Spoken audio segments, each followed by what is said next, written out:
Darle la bienvenida al excongresista Luis Roel Alba, quien ha sido invitado para que nos ilustre con la exposición de los proyectos de ley mencionados que modifican el Código Procesal Constitucional.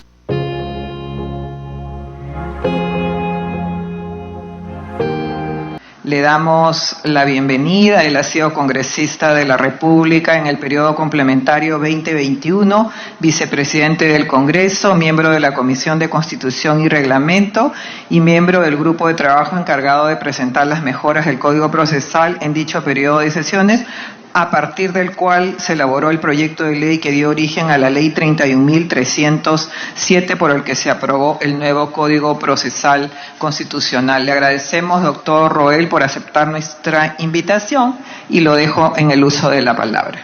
Muchas gracias, señora presidenta de la Comisión de Constitución y Reglamento, a su vicepresidenta y a todos los miembros congresistas. Muchas gracias por la invitación y por la oportunidad. Muy bien, el día de hoy me solicitaron opiniones sobre 4 iniciativas legislativas. Por favor, la siguiente.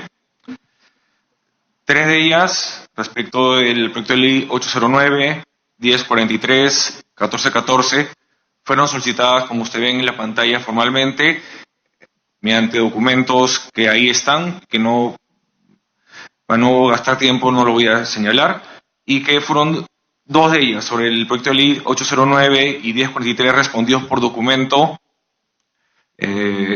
remitió a la Comisión de Constitución y Reglamento sobre mi opinión jurídica, y en ambos casos expresé de que no había viabilidad en la misma. Sobre el 1414 no hubo tiempo para hacer el informe, por presentar el informe, ya lo tenía justamente hecho, pero ya con la invitación a presentarme presencialmente, responderé también por cuál no es viable. Y sobre la 1698, que justamente la presidenta de la Comisión de Constitución y Reglamento ha expuesto, no me solicitaron opinión, pero sí me la remitieron para este día, y luego de haberlo revisado, es una propuesta viable y coherente. Cabe señalar que los documentos y los informes presentados también se hizo conjuntamente y presentados con el especialista constitucional Rodrigo de la Torre, y que también fue parte del despacho de Congresal que colaboró para hacer el nuevo Código Procesal Constitucional. Siguiente, por favor. El primer proyecto, el 809/2021-CR. Si ustedes pueden, en la pantalla, está cómo está redactado el nuevo Código Procesal Constitucional, y luego está la propuesta legislativa. Lo que está en rojo es lo que se está proponiendo. ¿Qué es lo que se está proponiendo? Que en las medidas cautelares de procesos en los que se ha demandado el Congreso de la República, su comisión permanente o los diversos tipos de comisiones y demás órganos parlamentarios, es competente la Sala Constitucional de la Corte Superior del Distrito Judicial de Lima. Si es apelada, es competente la Sala Constitucional y Social de la Corte Suprema de Justicia de la República. ¿Cuáles son los comentarios que tenemos al respecto? Siguiente, por favor. Primero, que la reforma pretendida es inconstitucional porque trata de diferenciar al objeto sobre el cual recae la medida cautelar, violentando el principio de igualdad. El texto propuesto originalmente no es compatible con el principio de una correcta administración de justicia, al implicar romper con la lógica unitaria de que sea el mismo órgano jurisdiccional quien conozca tanto la demanda principal como los pedidos accesorios cautelares. Se recomienda modificar el texto propuesto a efectos de que la competencia funcional se otorgue a todos los actos del Congreso que sean objeto de cuestionamiento en sede constitucional, independientemente de qué medidas de garantía sea la que se active, proponiendo que estas sean conocidas en primera instancia por la Sala Superior competente, en apelación por una de las salas constitucional y social de la Corte Suprema y finalmente el Tribunal Constitucional. Es decir, no partir la medida cautelar de su demanda principal, sino que si quiere proponerse modificarse algo, que los amparos contra actos del Congreso pasen directamente a la Sala Superior y luego a la Sala en primera instancia, luego a la Sala Social y Constitucional de la Corte Suprema en segunda, y en tercera y última de corresponder al Tribunal Constitucional. Es más, también se recomienda modificar la disposición complementaria a efectos de que sea el Poder Judicial, en base a sus competencias y disposiciones internas, quien disponga las mismas para la correcta aplicación de la propuesta. Y es de que también tenemos que evaluar ¿Qué tan viable sería que las salas superiores conozcan estos casos en primera instancia? ¿Por qué? Porque la afectación, según el nuevo Código Procesal Constitucional, recae a potestad del afectado. Si el afectado se encuentra en un distrito judicial donde en la sala superior no se cuenta con especialistas en temas constitucionales, obviamente recién van a conocer especialistas, que es lo que se plantea, el objeto de esta propuesta en la Sala Constitucional Social de la Corte Suprema y recién luego en el Tribunal Constitucional. Por ende, si se busca una finalidad en ese sentido, tendría que modificarse el planteamiento para que sea viable y coherente. El segundo proyecto de ley, por favor, siguiente PowerPoint, es el 1043-2021 CR. Como bien se advierten ahí está el artículo 7 del nuevo Código Procesal Constitucional con sus 7 supuestos objetivos de improcedencia. 7 supuestos objetivos que todo juez y magistrado constitucional debe tener en cuenta para declarar improcedente la demanda. Lo que se está proponiendo es una octava causal de improcedencia. Y esta dice, causal de improcedencia, no proceden los procesos constitucionales cuando 8. Se dirija en contra de las funciones de control y fiscalización correspondientes al Poder Legislativo conforme a sus facultades que la ley refiere. Esta iniciativa es inviable por las siguientes razones, inclusive sería inconstitucional. ¿Por qué? Porque el Tribunal Constitucional, en una reiterada y coherente jurisprudencia, no solo este colegiado, sino del 2002 en adelante, tiene una jurisprudencia sistematizada y unitaria en que no hay zona exenta de control constitucional. ¿Qué significa ello? Que no hay islas que estén alejados del marco constitucional, alejados de la jurisdicción constitucional y que no pueda ser pasible del control constitucional que se da a través de los procesos constitucionales. Por ende, al establecer esa octava posibilidad de improcedencia que busca proteger, entiendo, las facultades que tiene el Congreso de la República, lo que se está haciendo es quebrar justamente esa coherente jurisprudencia del Tribunal Constitucional, que es una extensión de la Constitución, que es vinculante para tanto los entes privados como los públicos, como el Congreso de la República, de que no hay zonas fuera del margen de control constitucional. Por ende, no hay en ese sentido una viabilidad constitucional en este aspecto, puesto que la misma sería inválida. Puede estar en el texto, sí, si se aprueba, como se señala, lo pueden aprobar el Congreso de la República, pero luego esta vendría inconstitucional por acciones de inconstitucionalidad o por inclusive por el propio Tribunal Constitucional que decida emitir un precedente vinculante o un acuerdo del Pleno del Tribunal Constitucional decidiendo su inaplicación. ¿Por qué? Porque violenta contra esta línea jurisprudencial y contra lo que se entiende de que todos los entes públicos, funcionarios públicos y entes privados están dentro del marco constitucional y este no se puede quebrar.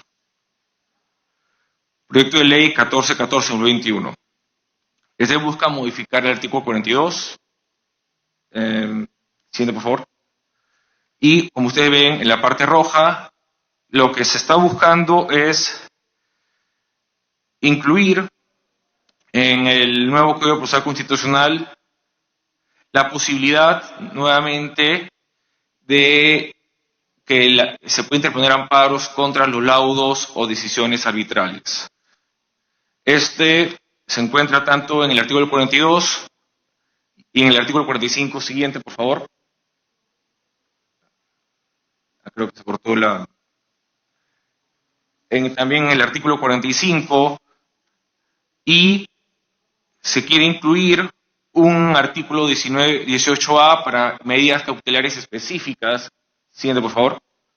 Medidas cautelares específicas para justamente ver las posibilidades cuando se interponga un amparo contra laudos o decisiones arbitrales. El proyecto 1414 lo que busca es volver a lo que antes se permitía y el Tribunal Constitucional habilitaba, que era la procedencia de procesos constitucionales, específicamente el proceso de amparo, contra decisiones arbitrales, contra laudos y resoluciones arbitrales. Lo cual Esto ya ha venido, y repito, a través de jurisprudencia coherente, una línea jurisprudencial sistematizada del Tribunal Constitucional, en donde ha reducido ya el Tribunal Constitucional, a través de sus precedentes vinculantes, la posibilidad de hacer control constitucional a las decisiones arbitrales. Y respecto de la propuesta normativa, de lo que hemos analizado en la exposición de motivos, tampoco existe un análisis de razonabilidad y proporcionalidad entre el aumento de costos a la solicitud de tutela cautelar para materia de proceso de selección de contratación y supuestos beneficios de las medidas propuestas. Esta ausencia de análisis implica que sea imposible determinar si la propuesta de ley puede ser alcanzada con otro tipo de medidas regulatorias que no incidan en la restricción de derechos que la acción plantea. Y es que, claro, estas reformas que buscan nuevamente plantear el régimen de control constitucional a los laudos arbitrales, a las decisiones arbitrales, no está sostenida en cómo quebrar esta línea jurisprudencial del Tribunal Constitucional. No hay un sustento constitucional de cuáles son los beneficios que trae justamente volver a este régimen de control constitucional de los laudos arbitrales que pueda quebrar esta línea jurisprudencial que el Tribunal Constitucional ya ha establecido y que ha reducido al mínimo este control, y que dentro de ese control no está la revisión de laudos ni decisiones arbitrales. El cuarto proyecto, 1698-2021, lo que se busca, como ustedes pueden advertir, es modificar la última parte del artículo 24 respecto al recurso agravio constitucional del nuevo Código Procesal Constitucional. Esta propuesta, cabe señalar que de nuestra opinión es una propuesta que reafirma lo que se buscó en su momento en el nuevo Código Procesal Constitucional al momento de darse el rechazo liminar en su artículo 6. ¿Por qué? El gran problema que hemos tenido en la justicia constitucional, sobre todo en este último colegiado del Tribunal Constitucional, ha sido que este Tribunal Constitucional, este colegiado, se ha creído una Corte Suprema de Justicia americana, es decir, una Corte Suprema de certiorari, que solo acepta los casos que considera que relevantes para ellos. Cuando hicimos la reforma del nuevo Código Procesal Constitucional, se entendía que teníamos que hacer un Código Procesal Constitucional, un nuevo Código Procesal Constitucional garantista, dirigido al acceso a la justicia del ciudadano, dirigido a que el ciudadano pueda defender sus derechos en todos los niveles y en todas las etapas del proceso constitucional, tanto en el Poder Judicial como en el Tribunal Constitucional. Situación que no se daba tras el precedente Vázquez Romero. El Tribunal Constitucional, al emitir el precedente Vázquez Romero y al imposibilitar el conocimiento de recurso agravio constitucional, lo que hacía era infringir la Constitución. Los magistrados estaban infringiendo la Constitución porque no estaban cumpliendo con la obligación de ser una instancia dentro de los procesos constitucionales como manda la Constitución política, como le encarga el constituyente al Tribunal Constitucional. Además de, obviamente, los derechos de acceso a la justicia, el derecho a la instancia, el derecho al debido proceso, entre otros, que se estaban vulnerando a todos los litigantes, a todas las víctimas que buscaban en el Tribunal Constitucional, el último defensor de los derechos fundamentales, una respuesta, y no se las daba. Lo que busca esta propuesta legislativa, la 1698-2021, es justamente reafirmar. ¿Y reafirmarlo por qué? Porque el Tribunal Constitucional, este acto colegiado, el mismo que emitió el presidente Vázquez Romero, ha emitido un acuerdo de pleno. Ni siquiera un precedente vinculante, sino un acuerdo de pleno para abdicar nuevamente, continuamente, su labor de instancia constitucional, instancia jurisdiccional, de protección de derechos fundamentales y de revisión de los procesos constitucionales. Siguiente y último, por favor. Lo único que puedo decir a través de lo que me ha tocado revisar estas 4 iniciativas legislativas es de que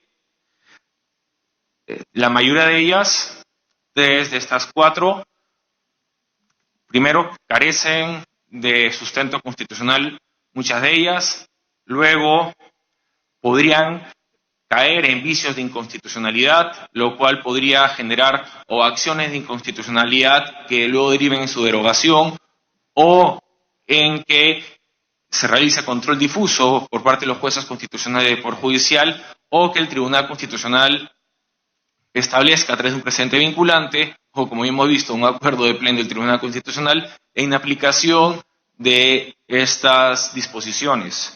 ¿Por qué? Porque vulneran, transgreden, contravienen una línea jurisprudencial bastante larga en cuanto a tiempo y coherente también en sustento constitucional en esas materias. Como ya señalamos, el proyecto de ley 1698-2021 refuerza y busca responder al cumplimiento de lo que ha sido el escrito del nuevo Código Procesal Constitucional, de ser un cuerpo procesal justamente que desarrolle las garantías constitucionales. El artículo 200 de la Constitución Política establece que una ley orgánica desarrollará las garantías constitucionales.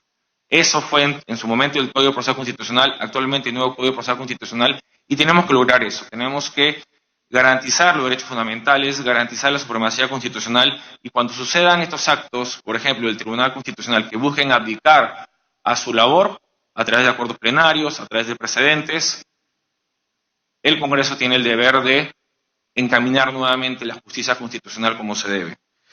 Consideramos nuevamente que las iniciativas legislativas que buscan reformular el nuevo Código Procesal Constitucional tienen que tener una visión integral de que cada modificatoria que se le haga va a tener un impacto no solo en el resto de articulados, sino también en la justicia constitucional.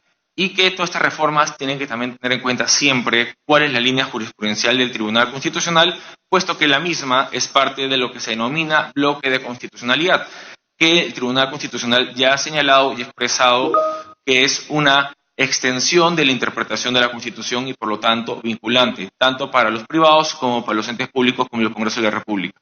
Y un punto aparte, un congresista previamente a mi exposición, justamente cuando la presidenta de la Comisión de Constitución y Reglamento exponía su proyecto de ley, le solicitó cuál era la data de las interlocutorias. ¿Por qué es tan importante lo relacionado con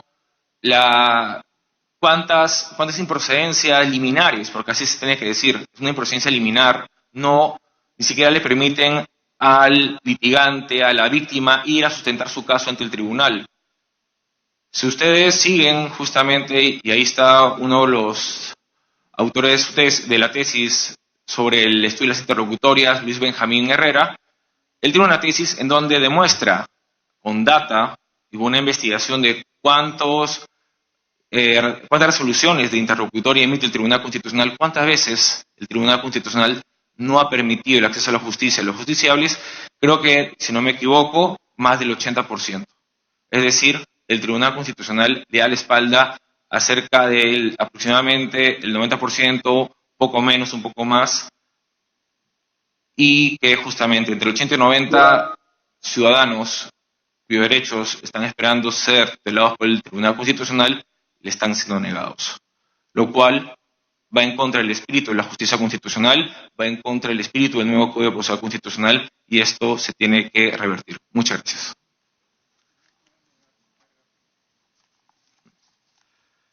Y efectivamente, como decía la presidenta, no vamos a alegar la carga procesal. La carga procesal no puede ser un presupuesto, no puede ser una excusa para no brindar una verdadera justicia constitucional, no puede ser una excusa para que los órganos jurisdiccionales no cumplan con su deber de justicia a los ciudadanos. Muchas gracias. Muchas